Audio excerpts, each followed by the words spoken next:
Salve discipuli. This video is going to get you ready to work on exercise 48H in the Ecce 2 book. There's a lot of stuff that we need to go over, and I actually don't have any resources for you other than what I'm going to be typing in here in my little notebook. We're going to go pretty fast, and I might not cover everything to its fullest extent, so make sure that if you are stuck on one thing in particular or you didn't understand my explanation at all, go to the chapter that has that in it and check it over for yourself. And of course, use the book from chapter 40 to 48 to get all of these from. Okay, so we're going to start with subjunctives. First, what is subjunctive? Subjunctive is the most evil of all things Latin. It's evil because we can't just say how to translate it. It depends on what else is in the sentence, and that's tough.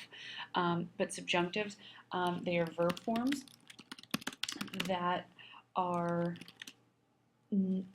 unclear in some way. And that, of course, is unclear in itself. There is no good definition of subjunctive.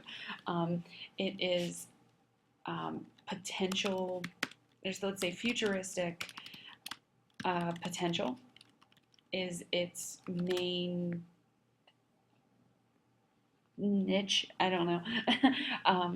Everything might happen. In fact, might is an English subjunctive form.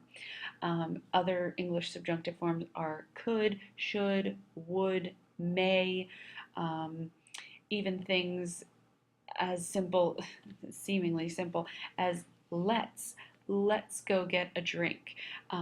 It's potential, it's going to happen in the future. So the phrase futuristic potential is kind of the only way to sum up what subjunctive is. So what you need to be concerned with are only two tenses.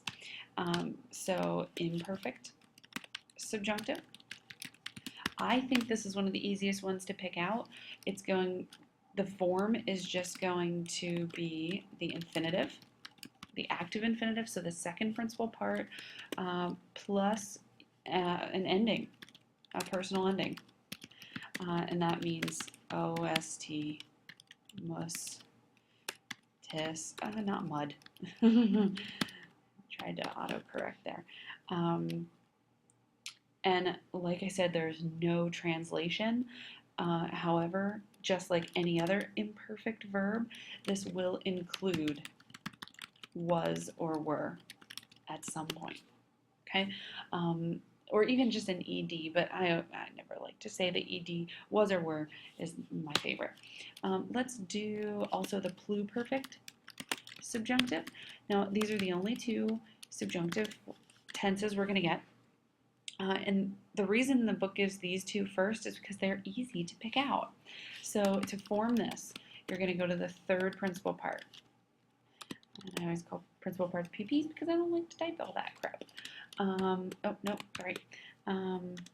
Third principal part plus the letters ISSE, so ise in there. But we can't just leave it at that. We have to add something else in there. We have to add a personal ending.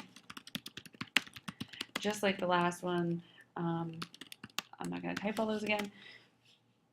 Now, this translation will include have or has, just like any other, or, no, oh, I'm sorry, I was thinking perfect, had for the pluperfect. But other than that, I can't tell you really how to translate it. It really depends on your sentence. Okay. My next topic is cum clauses. Okay. These are clauses that use the subjunctive. And what you need to form these, you need in the subordinate clause, it must include, or clause, let's say introduced by the word cum, and a subjunctive verb follows. Okay. Cum in this case can be translated as when, since, or because. Indirect questions, these are another use of the subjunctive. Notice I'm abbreviating subjunctive now.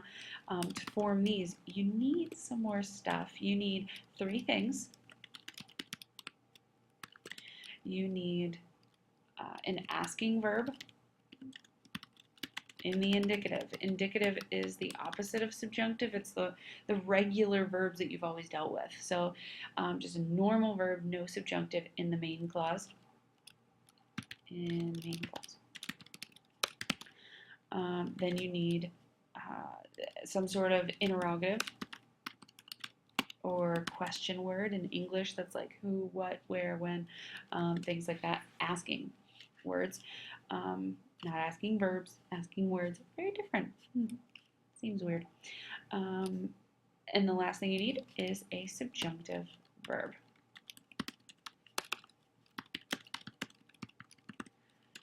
All right. Now we're going to totally switch gears here. Something that doesn't use subjunctive. Let me put a couple more spaces in there. Ablative absolute. This is a goofy little phrase. A phrase in Latin that doesn't actually have anything to do with the sentence. Or it doesn't have to. Okay, so maybe you can say after seeing the movie, my girlfriend fell asleep. My girlfriend fell asleep doesn't really have anything to do with the movie. You're just sort of giving a timeline. So in Latin, they love this. They used it all the time. So that means since they used it all the time, you need to be pretty familiar with it. So there are some things you need to know about it. It appears at the beginning of the sentence. Even in Latin, they're usually almost always at the beginning of the sentence, set off by commas. So that means the ablative absolute happens, and then you see a comma, and then the rest of the sentence, the actual meaningful part of the sentence. So those are important things to notice. Now, it's called the ablative, so yeah, you're going to have some sort of ablative in there. So let's talk about how to form it. This is a phrase, so there are multiple words going on here. Form is going to have some sort of participle, any participial form. So last video, or one of the ones that we've already done, included present participles and perfect passive participles. Any of them work. It doesn't matter. There's no specific tense. Just a participle is all you need. So you need that participle in the ablative. Remember, participles, they function as adjectives, so they can take on an ablative ending. So that's sort of the verb of the ablative absolute. And that's how we're going to talk about it, the verb of the ablative absolute. It is a subordinate clause, but it's a weird one. So let's just say the ablative absolute is its own breed of clause. So participial form in the ablative, and then everything else, nouns, which includes nouns and adjectives, in the ablative as well. Okay. Now, if it's a word that can't go in the ablative, like an adverb, you don't touch that. Only the nouns and adjectives have those ablative endings. So they're kind of annoying, and another annoying part about them is the translation. So translate has, there are about 8 different ways to do it. I hate to say that, but you can say after, since, because, when, having been,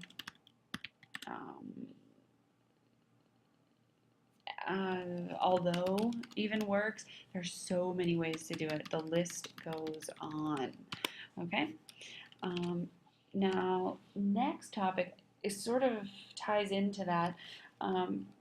In this set of chapters, it teaches you a new participle to use with the ablative absolute. So the future active participle,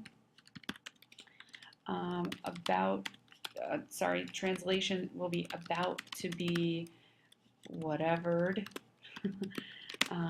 So in English, the woman about to be married had a bachelorette party. So the woman is your noun, about to be married is the adjective describing your woman. Okay, so in Latin, it actually looks like the fourth principal part, sort of. Fourth principal part. Take off the us, they all end in us, amatos. Take off that us, you're left with amat, and you need to add in either a ur or a tur. If the stem already ends in a T, don't add the T again. You're not going to have double T's there. Just add in the UR. Sorry, that's not minus. Plus UR, TUR, plus the us. That's really weird. We take it off and then we put it back on. We sort of split the fourth principal part and, oh gosh, and we put it back together. So split it, put the tour in, and add that os back onto it. So amat, since this, fourth principal part, amatos. Take off the os, add in the ur or tur. The stem ends in a T, so I'm only going to put the UR, and then add in the os again. Amatoros. That definitely looks a lot different, and the TUR should be your hint that this is a future. Well, let me. Gibberish helps most. When it's Russian sounding gibberish, it usually helps more when you're angry and trying to get something accomplished. Okay, so the tour is the hint that it is a future. Let's see if I can. Oh, again.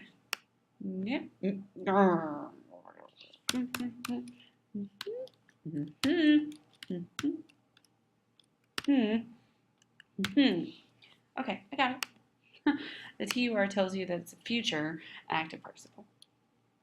Okay, so that could be part of the ablative absolutes as well. Okay, almost done, almost done. Whew, I only have 2 minutes left. Indirect statements. I love indirect discourse. This is a reported statement. So there are many ways to translate this. So in English, an example would be, so you're going to need some sort of head verb. So she thought that that the man was nice. Okay, so this is a reported question. You're not saying the man was nice. That would be a direct statement. Reported statement, she thought the man was nice. Okay. Now you're going to need 3 things again to do this. There are 3 things. You're going to need a head verb. So anything happened from the shoulders up. So thought is a perfect thing. Head verb plus you're going to need a subject accusative.